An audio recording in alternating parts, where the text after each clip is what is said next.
mamerina ny fiarabana ho antsika rehetrarehetra indray a iresaka knapstsika tadiditsika fa io knapsa io a tamin'ny heritaona dia nisy skandala be koa satria nisy fanodikodinam-bola maro nivoaka ary dia nampahatonga ny DG tamin'izany nenjehan'ny fitsarana ary dia nahiditra ponja vonjimaika ihany koa saingy efa navoaka izy amin'izao ary dia efa miriaria efa lasa conseiller spécial ny ministère ny transport nefa nisy mbola olona MD fa ny DGPI izay Tsaboto Joselina zany ny anarany amin'izao izay olona efa niasa tao amin'ny knapsa tao dia nahiditra vonjimaika ponja ihany koa tamin'ny herinandro lasa teo.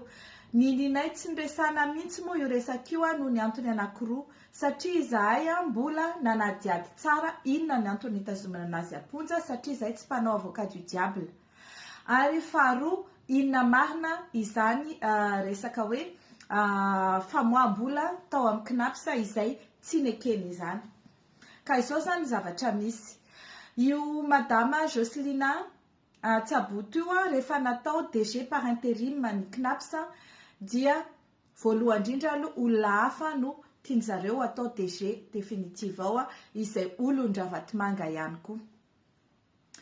Eo zany aloha dia satria ilainy zareo mafy dia mafy mihitsy ny vola miditra ao amin'io knapsa io mba ho ampiasaina. Efa tsisy zany amin'ny kitapo-bolam-panjakana satria efa tsy mandrotsaka vola intsony ny communauté internationale izay mamatsy volan'ny Madagasikara dia ao amin'ny knapsa indray zareo no andehanao vachale. Ampatsahivina antsika rehetra izay manaraka fa ny volan'ny knapsa tompoko dia latsakemboky ny mpiasa malagasy izay andoavana ny retraitenareo rehefa any aoriana ary andoavana ny retraite izay efa mandray misotro ronono amin'izao tsika amin'ny teny izao. Akoatra ny ataontsika hoe allocation sociale isan-karazany, allocation familiale izay tokony ho raisin'ny mpiasa eny anelanelany eny mandrapatapitry ny fotoana fiasany. Dikan'izay zany dia volantsika malagasy io fa tsy hoe volan'ny mpiasan'ny knapsa rery.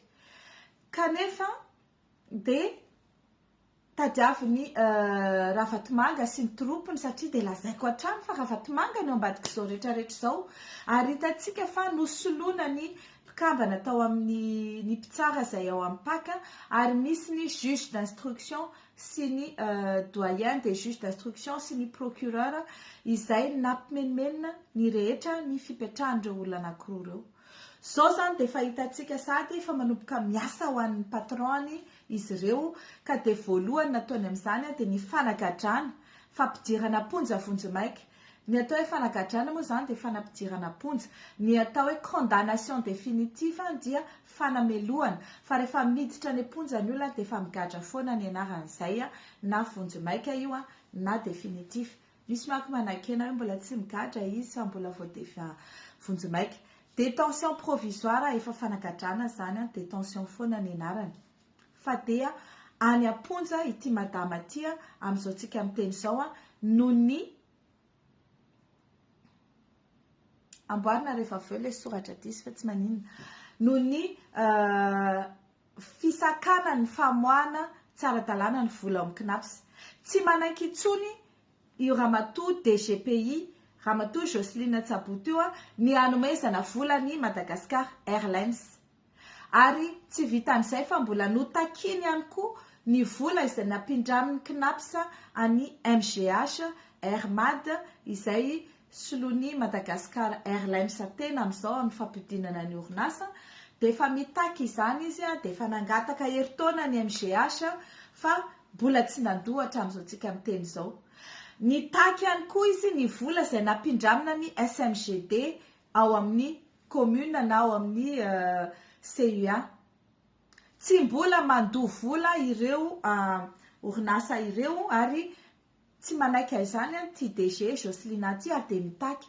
Nisy ihany koa ny vola tsy toko tsy foroana izay ananan'ny knapsa amin'ny sodiaty ary ny fangataham-bola izay atao aminy toy an'ireny fanomezana vola ny AFF androsotra ho an'ny fampandrosoana izay association manao asa soa ny Mamy Ravatomanga mivady zany dia efa laviny tsy omentsony ireo le association efa zatra manao lalandririnina fangalana vola tao amin'ny KNAPS efa nilaviny ihany koa dia izany rehetrarehetra izany no manohitohina any Mamy Ravatomanga sy ny mpitondra ankehitriny. Gaga nyity olona izay nanao antso moa za zany tamin'ny herinandro nilaza hoe miantso anao Andriamatoa Andry Rajoelina fa ny olona izay napetraka ao. Andry Rajoelina mihitsy ange ny manaiky ny zavatra ataon'ny Mamy Ravatomanga diso ate fa ny antsonao. Ny fitsarana ny tokony antsoinao mba hanao zavatra araka ny tokony ho izy tsy handeha hanagadra olona tsy meloka. Fa raha Andry Rajoelina tompoko dia tsisy rarahiny an'izany. Fa na i Philippe François sy Paul Rafanoihana izay tsy meloka dia gadraina any satria mitady hanohitohina ny tombotsoan'ny Mamy Ravatomanga dia nampigadrany any. Fa ity resaka KNAPS ity dia tsy Andry Rajoelina mihitsy no andeha hisakana ny fangalany Ravatomanga vola fa izy mihitsy ny manome autorisation. Ka amin'izao tsika miteny izao zany dia migadra fotsiny any ty olona ty nefa tsisy eloka nataony. Ny eloka nataony ao masony ny fitondram-panjakana dia ny tsy famoahana vola intsony ho atao tantely afa-drakotra ny KNAPS. Averiko ihany fa ny volan'ny KNAPS tsy an'ny mpiasan'ny KNAPS. Ka nahoana no mpiasan'ny KNAPS ihany no andeha hanao fitokonana. Isika malagasy rehetra izay mandolatsakemboka ao amin'ny KNAPS, izay manana bebe, manana ray aman-dreny, izay manana dadabe, izay andeha ho retraite atsoatsy na mbola hoela ihany koa dia tokony hiara hitokona ao amin'ny KNAPS satria fiarovana ny volanareo. Izay moa tsy mikotize antsony fa za anisan'ny mpikotize tany koa taloha fa volanareo, volantsika malagasy no narova ny ramatoa io kanefa dia zao izy mifafa izy no migadra an'izao.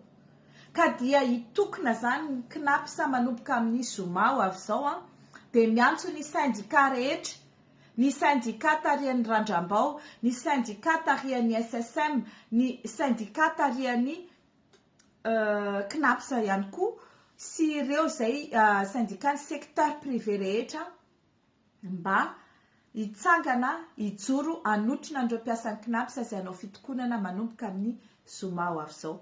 Izay no tiako tenenanareo, azavelanareo ho ataon'olona ampimamba dia ho fahita ohatra ny JIRAMA sy ny RMAD fotsiny io KNAPS io nefa volantsika no ao anatiny ao. Ka izay olona rehetra andeha hisakana ny fampiasana izany vola izany dia ho gadraina sy ho asorina. Nefa ny etsy an-daniny naina vazaha nindrana vola tao ary hatramin'izao tsika miteny izao tsy mandeha amin'izay laoniny le SMGD tsisy figadrana, tsisy fisamborana. Ireo association tarihan'ny vadin'ny Mamy Ravatomanga tsy misy enquête, tsy misy fisamborana. Maninona ireny olo ireny tsy misy enquête, tsisy fisamborana? Inefa ity madama ity mbola tsy ampieritaona akory izy ny teo dia fa any am-ponja nefa rany satria lazaina fa nanodikodina nanao an'izao nanao izao. Maila kerina reo rehefa hanenjika olona izay tsy manao ny sitraponareo.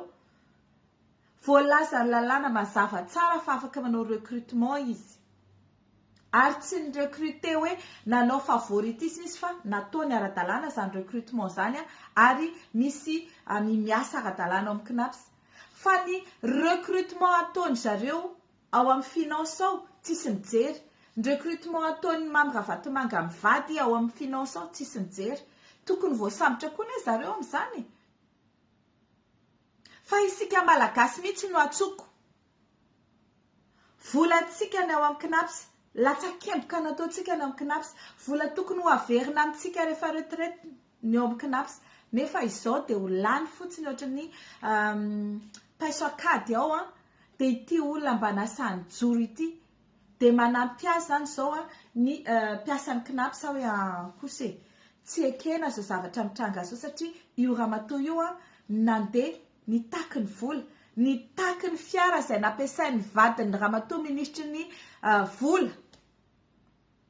Io atao hoe Louis Elie Cédric izay vadin'ny ramatoa ministry ny finance io dia conseiller tao amin'ny KNAPS tao ary dia nampiasa ny Toyota ny fiara Toyota Hilux izay any KNAPS rehefa natsahatra amin'ny asany izy dia tokony amerina ihany koa ny fitaovana izay nampiasainy rehetra anisan'izany io fiara io fa tsy manaiky amerina izy dia izao koa anisan'ny vokany. Ka isika zany dia mijery fotsiny eo dia faly mitsetsetra fotsiny hoe volan kinapsa tsy afaka miasa intsony io kinapsa io satria ritra ny vola ao aminy. Ary rehefa kelikely dia tsy handray retraite ianareo rehetrarehetra. Eo nareo vao gaga hoe fa naninona. Ka androany amin'izao ora itenenantsika izao ny tokony andraisana andraikitra fa tsy miandry rapitso hoe rehefa tsisy vola intsony ao izay vao andeha hoe ay fa ahoana. Ary na ireo mpampiasa koa ary. Ianareo mpampiasa sandika ny mpampiasa izay mpandolatsaka amin'ny kinapsa. Hitanareo tsara ny mahazo anareo rehefa tsy mahavoalovola amin'ny kinapsa anareo fa tena eo no eo ny fitakiana mandeha tribunal, mandeha ny saisie etc. Dikan'izay tokony ho sarotiny koa ianareo amin'ny fampiasana izany latsakemboka narotsakareo ho an'ny mpiasa izay andreketanareo izany. Eo zany tsika dia tokony ho sarotiny daholo na ny mpampiasa na ny mpiasa amin'ny secteur privé fa satria io ramatoa Joselina Tsaboto io no niaro ny volan'ny kinapsa tsy atao tantely afa-drakotra. Ka dia ankehitriny miantso hanao grève efa nametraka préavis de grève 72 heures ny mpiasan'ny kinapsa dia izany indray miantso antsika malagasy rehetra hoe andere hotrony ireo mpiasan'ny kinapsa izay manao grève ireo. Tsy fanonganam-panjakana fidinana an-dalambe ozy izy ramatoa Lalatiana Rakotondrazafy ka tsy fanonganam-panjakana koa ny fidinana eny an-dalambe hanotrona ny grève kinapsa. Zo ny mpiasa, zo ny mpampiasa, zo ny syndika izany dia arovo ny volantsika, arovo ny volanareo, arovo ny volan'ny be antitra izay ho ataon'olona tantely afa-drakotra dia takio ny famotsorana an'izany olona izay tazomina tsara dalàna, olo tsy meloka nefa dia tazomina fotsiny any am-ponja na ray andro tsy mendrika ho tazomina any am-ponja izany olona miaro ny tombotsoan'ny vahoaka izany, izany miaro ny tombotsoan'ny mpiasa izany. Fa raha ohatra nareo ka tsy hanao dia aza memena intsony rehefa ataon'olona